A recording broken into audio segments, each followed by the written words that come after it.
बिस्मिल्लाहिर्रहमानिर्रहीम। तो आज बेटा हमारे पास जो केमिस्ट्री के हवाले से लेक्चर है वो है पीरियड।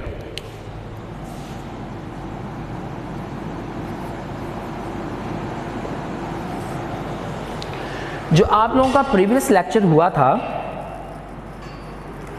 उसमें मैं सैलेंट फीचर ऑफ लॉन्ग फॉर्म और पीरियोडिक टेबल के हवाले से बात कर रहा था, जिसमें मैंने उसके 4 ब्लॉक्स के मुतालिक गुफ्तगू की थी। तो बेटा मैं बार बार ये बात कह रहा हूँ आप लोगों से कि अपने कॉन्सेप्ट्स क्लियर करो, बात को ध्यान से सुनो, पूरा लेक्चर सुनो ताकि आप लोगों को समझने में आसानी रहे। ठीक है। अब जैसे मैंने आप लोगों को बताया था कि लॉन्ग फॉर्म और पीरियोडिक टेबल के अंदर टोटल 7 पीरियड्स हैं और ये 7 पीरियड हमारे पास चलते हैं फ्रॉम लेफ्ट टू राइट।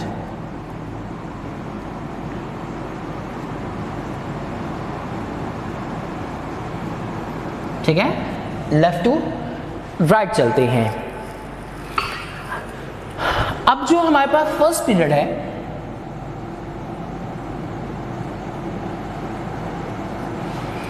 इसके अंदर टोटल हमारे पास है 2 एलिमेंट्स। आप लेफ्ट टू राइट जाओ, पहले पीरियड में बुक खोलो, उसमें आप देख सकते हो कि उसमें टोटल 2 एलिमेंट्स हैं। एक एलिमेंट हमारे पास है हाइड्रोजन और दूसरा हमारे पास है हीलियम। एक नोबल नॉन मेटल है और दूसरी नोबल गैस है। ठीक है ना। ये नोबल नॉन मेटल, ये हाइड्रोजन भी गैस है और हीलियम हमारे पास नोबल गैस है, यानी इनर्ट गैस है। ये 2 हमारे पास जो है वो पहले पीरियड के अंदर से 2 एलिमेंट हैं। लिहाजा ये जो फर्स्ट पीरियड होता है ना, इसमें से 2 एलिमेंट, लिहाजा इसको बोला जाता है शॉर्ट पीरियड। क्या बोला जाएगा इसको? Short period. अब आप लोगों का जो सेकंड और थर्ड वाला पीरियड है ना, इसके अंदर टोटल आपके एलिमेंट्स मौजूद हैं 8। ठीक है।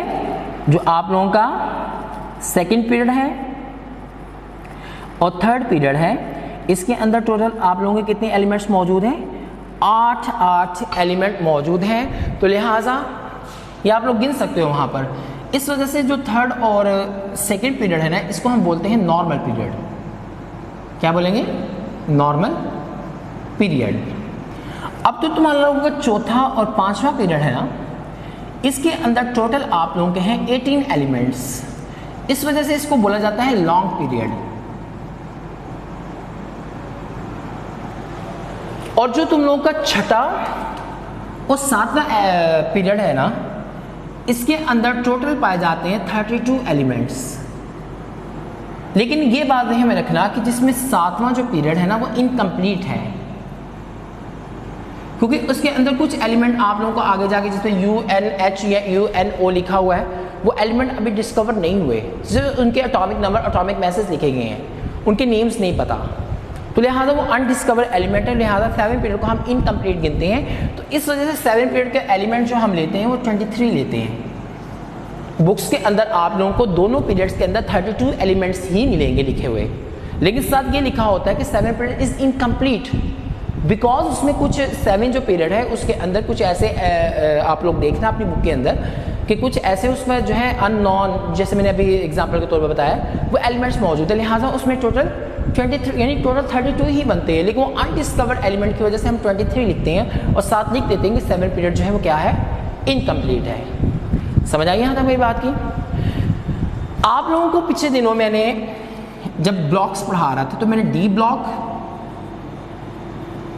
और F ब्लॉक के बारे में बात की थी, याद है ना तुम लोगों को? अब ये जो आप लोगों का D ब्लॉक है ना, D ब्लॉक या F ब्लॉक है, इसमें जो एलिमेंट्स मौजूद हैं वो असल में मेटल्स ही हैं। असल में वो क्या है? नॉन मेटल उसमें कोई नहीं है, मेटल्स ही हैं। लेकिन इन मेटल्स को हम बोलते हैं ट्रांजिशन एलिमेंट्स या ट्रांजिशन मेटल्स बोलते हैं। क्यों उनको ट्रांजिशन बोला जाता है? कि ये अपनी वैलेंसी चेंज कर लेते हैं रिएक्शन की बुनियाद पर, कि कुछ रिएक्शन के अंदर ये इनाइन के तौर पर काम करते हैं, यानी नेगेटिव आयन के तौर पर काम करते हैं, इनकी वैलेंसी नेगेटिव हो जाती है इलेक्ट्रॉन गेन करने की वजह से। और इनके कुछ रिएक्शंस के अंदर इनकी वैलेंसी पॉजिटिव होती है, मीन्स ये केटायन बनते हैं इलेक्ट्रॉन रिमूव करके। लेकिन ओवरऑल ये मेटल्स हैं, लेकिन इनका नेचर जो है, इनका बिहेव दो तरह का है, दोहरा है, डुअल कैरेक्टरिस्टिक्स रखती हैं, मेटल वाली भी नॉन मेटल्स वाली भी।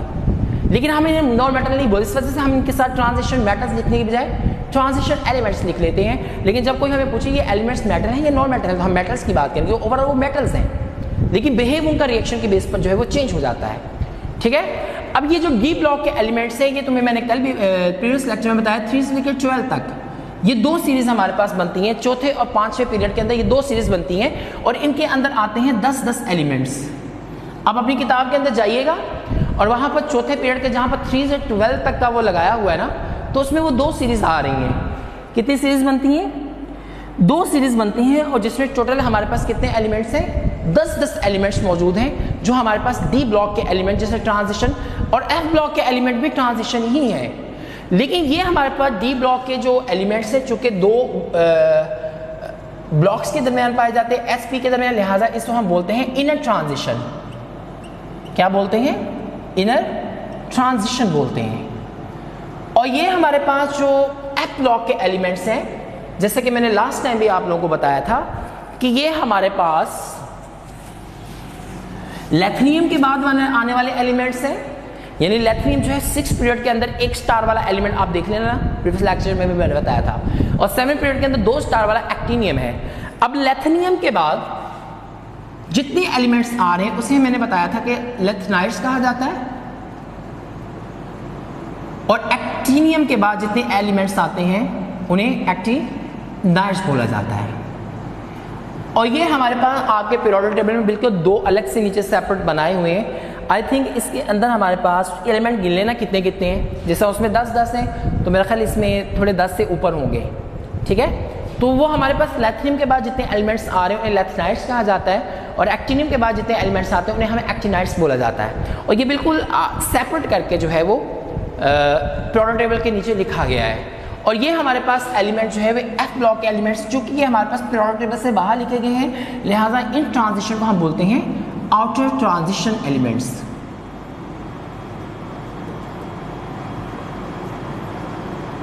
आउटर ट्रांजिशन एलिमेंट्स बोलते हैं। तो ये कुछ हमारे पास था पीरियड के हवाले से बातें। सबसे अहम खुसूसियत की बात यहाँ पर मैंने ये करनी है कि आप अपना पीरियोडिक टेबल खोलो और उसमें हर पीरियड देखो, कुल 7 पीरियड है ना, उसमें जो फर्स्ट पीरियड है ना, यहाँ पर एक मैं बात करना चाहता हूँ कि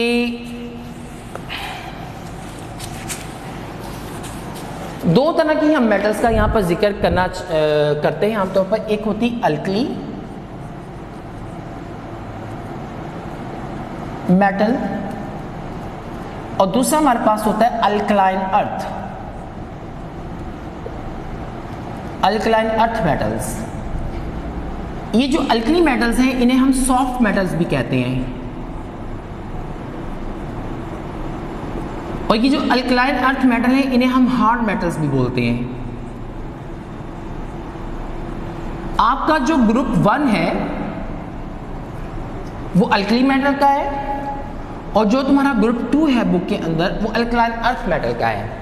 आप लोग ये देखना कि आप लोगों का जो भी पीरियड शुरू होता है उसका आगाज होता है अल्कली मेटल से। जैसे उसमें आप लोगों के आते हैं हाइड्रोजन को छोड़ के, उसमें आपका lithium, sodium, potassium, rubidium, caesium, francium. पहला पीरियड का आगाज अल्कली मेटल से नहीं होता, बल्कि जो पहला आपका पीरियड है, फर्स्ट पीरियड है, उसका आगाज जो है वो नॉन मेटल से होता है, जो कि हमारे पास हाइड्रोजन है। बाकी जितने 6 पीरियड बाकी हैं उन सब का आगाज किससे होता है? अल्कली मेटल से, सिवाय पहले पीरियड के। तो ये कुछ बेटा हमारे पास था आपके पीरियड्स के हवाले से बातें। उसके बाद हम बात करते हैं ग्रुप्स के ऊपर।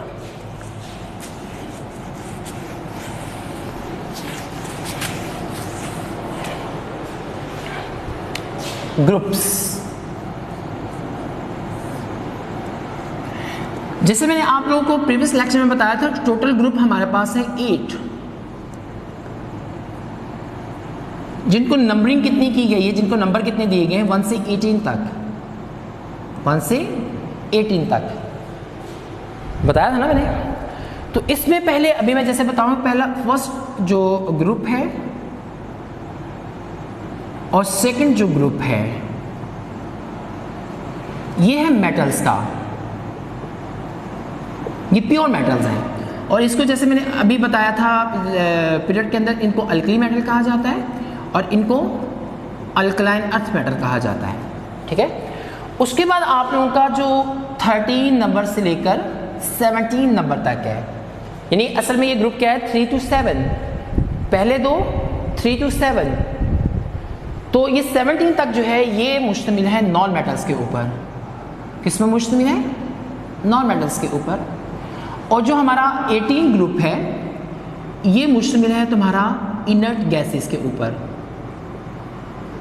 इनर्ट गैसेस भी बोल सकते हो, नॉन रिएक्टिव एलिमेंट्स भी बोल सकते हो, इन्हें आप जो है वो नोबल गैसेस भी बोल सकते हो,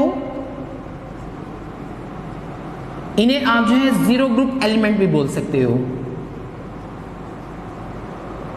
जीरो ग्रुप एलिमेंट्स, सारे नेम आप इसे दे सकते हो। समझ आ रही है कि पहले जो दो ग्रुप हैं वो प्योर आपकी क्या है, मेटल्स हैं, और 13 से 17 जो आपका ग्रुप है वो नॉन मेटल्स पर है, और 18 ग्रुप जो है हमारे पास वो मेटल नॉन मेटल बल्कि नॉन रिएक्टिव एलिमेंट्स हैं, नोबल गैसेस का आपका जो है वो ग्रुप है 18 वाला। अब यहां पर मैं ये बात कहना चाहता हूं कि जैसे मैंने sealant feature of long form periodic table में आपको कहा था कि पीरियड वाइज एलिमेंट की प्रॉपर्टीज एक दूसरे से डिफरेंट होती हैं, लेकिन ग्रुप वाइज प्रॉपर्टीज हमारे पास जो है वो सेम होती हैं। अब जैसे फर्स्ट ग्रुप का एलिमेंट है, हाइड्रोजन को छोड़कर लिथियम पर आ पाए, हमें लिथियम की प्रॉपर्टीज का पता चल जाता है कि लिथियम की भाई फिजिकल प्रॉपर्टीज ये हैं, सॉरी केमिकल प्रॉपर्टीज ये हैं। तो अगर हमें किसी ग्रुप की एक एलिमेंट की भी प्रॉपर्टी का पता चल जाता है तो बाकी उस ग्रुप के बाकी एलिमेंट्स की प्रॉपर्टी हम आसानी से समझ लेते हैं, क्योंकि उनकी chemical property physical property change हो जाती सकती हैं, लेकिन अपनी प्रॉपर्टीज क्या है, सेम होती हैं। तो अगर हमें एक एलिमेंट की भी प्रॉपर्टीज का इल्म हो जाए, पता चल जाए, तो बाकी सारे एलिमेंट्स की प्रॉपर्टीज हमें क्लियर हो जाएंगी, क्योंकि सेम प्रॉपर्टीज वही होगी जो फर्स्ट एलिमेंट की प्रॉपर्टी होगी, ठीक है। तो इस तरह हमारे पास ये ग्रुप्स के अंदर ये सिमिलरिटी पाई जाती है कि एलिमेंट्स की प्रॉपर्टी जो है वो सेम होती हैं। दूसरी बात ये कि किसी भी ग्रुप के अंदर जो एलिमेंट्स पाए जाते हैं उनकी वैलेंसी उनके ग्रुप नंबर के इक्वल होती है। जैसे पहला ग्रुप है उस के वैलेंस शेल में एक इलेक्ट्रॉन है। बाद में हमें रखना कि जो मेटल्स होती हैं उनमें इलेक्ट्रॉन देने की एबिलिटी होती है, नॉन मेटल्स के अंदर हमारे पास इलेक्ट्रॉन लेने की एबिलिटी होती है। मींस मेटल्स कैटायन बनाते हैं और नॉन मेटल्स एनायन बनाते हैं। तो जो फर्स्ट ग्रुप है इसके वैलेंस शेल में एक इलेक्ट्रॉन, जैसे मैंने अभी बताया कि हर एलिमेंट की वैलेंसी उसके ग्रुप नंबर के इक्वल होती है। तो जो फर्स्ट ग्रुप के एलिमेंट हैं उनकी वैलेंसी 1 है, जो ग्रुप 2 के एलिमेंट्स हैं उनकी वैलेंसी 2 है, जो 13 वाले हैं तो वो रेफर किसको 3 को करता है, लिहाजा उनकी वैलेंसी कितनी है 3 है। 14 वाले की 4 को रेफर कर, 14 की 4 होगी, 15 की 5 होगी, 16 की 6 होगी, 17 की 7 होगी।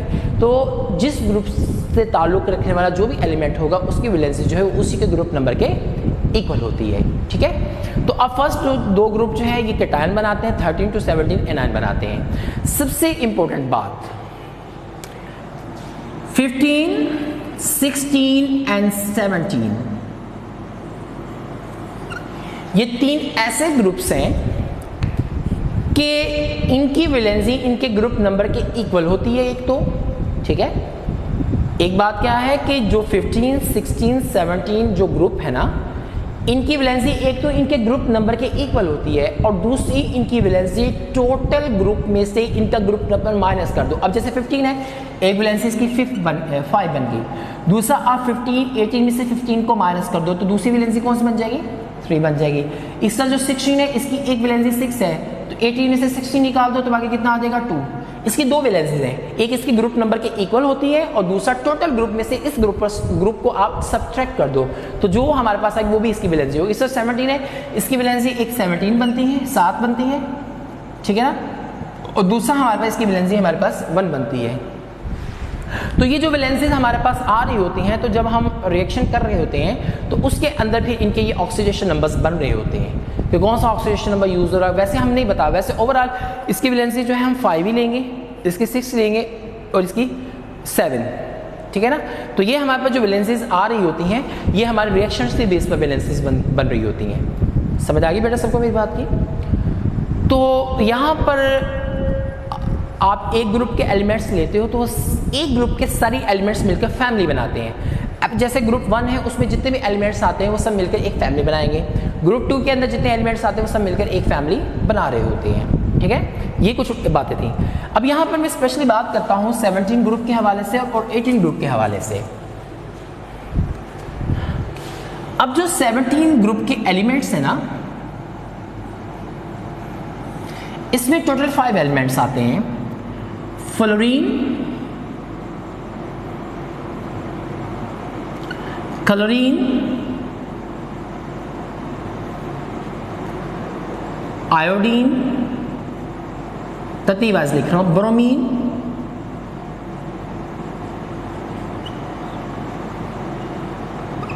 आयोडीन,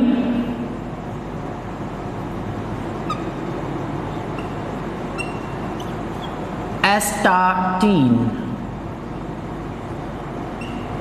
18। ये टोटल 5 एलिमेंट्स हैं और इन 5 एलिमेंट्स को हम बोलते हैं हैलोजेंस। हैलोजन जो है ये ग्रीक वर्ड है और ये ग्रीक वर्ड हैलोजन रेफर करता है साल्ट फॉर्मर, यानी कि ये 5 एलिमेंट ऐसे एलिमेंट हैं जो हमेशा दूसरे एलिमेंट से मिलकर कंपाउंड या साल्ट बनाते हैं। साल्ट कंपाउंड ही बोल सकते हो, ठीक है। ये 5 एलिमेंट्स ऐसे एलिमेंट हैं जो दूसरे एलिमेंट से मिलकर क्या बना रहे होते हैं, कंपाउंड्स बना रहे होते हैं। हमेशा इनकी शनाख्त ये है। अब इसमें पहले जो 2 एलिमेंट्स हैं ये गैशियस फॉर्म में पाए जाते हैं। ये ब्रोमीन जो है ये लिक्विड फॉर्म में पाया जाता है। आयोडीन हमारे पास जो है ये सॉलिड फॉर्म में पाया जाता है। और ये हमारे पास एक रेयर एलिमेंट है कि जिस भी केमिस्ट को इसके बारे में इल्म हुआ था तो वो बस मतलब कि उसको बार बार ये नहीं मिला, जिसकी वजह से वो इसकी प्रॉपर्टीज हमें नहीं बता सका। इस वजह से जो एसेटीन है इसके बारे में हम ये बोल देते हैं ये हमारे पास एक रेयर एलिमेंट है। अब ये जो फ्लोरीन है ये सब हमेशा ये बात ध्यान में रखना कि आम तौर पर ये हमने देखा गया है जब हम ग्रुप में ऊपर से नीचे की तरफ जाते हैं तो उनकी रिएक्टिविटी बढ़ती है, उनकी रिएक्टिविटी बढ़ती जाती है, क्योंकि जैसे जैसे एटॉमिक मास बढ़ता है उसकी रिएक्टिविटी बढ़ती जाती है।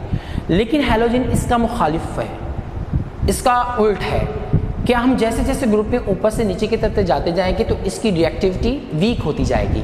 मतलब सबसे ज़्यादा रिएक्टिव फ्लोरीन है, उससे कम रिएक्टिव क्लोरीन है, उससे कम रिएक्टिव ब्रोमीन है, उससे कम रिएक्टिव आयोडीन है, उससे कम रिएक्टिव हमारे पास क्या है, एसेटीन है। समझ आ गई। आमतौर पर ये नहीं है, बाकी जितने भी ग्रुप के एलिमेंट हैं वो इसका उल्ट बिहेव करते हैं कि जब आप ऊपर से नीचे की तरफ जाते हो तो उसकी रिएक्टिविटी जो है वो इंक्रीज होती जाती है, रिएक्शन करने की एबिलिटी बढ़ती जाती है। लेकिन हैलोजन एक ऐसा ग्रुप है, एलिमेंट का ऐसा ग्रुप है कि जिसकी रिएक्टिविटी ऊपर के नीचे की तरफ बढ़ती नहीं है बल्कि क्या होती है, कम होती है, ठीक है। तो ये हमारे पास कुछ आपका ग्रुप के हवाले से बातें थी। तो उम्मीद करता हूँ कि आप लोगों को बेहतर तरीके से समझ आई होगी, कॉन्सेप्ट्स भी क्लियर होंगे। अल्लाह ताला आप सबका हामी हो, नासिर हो।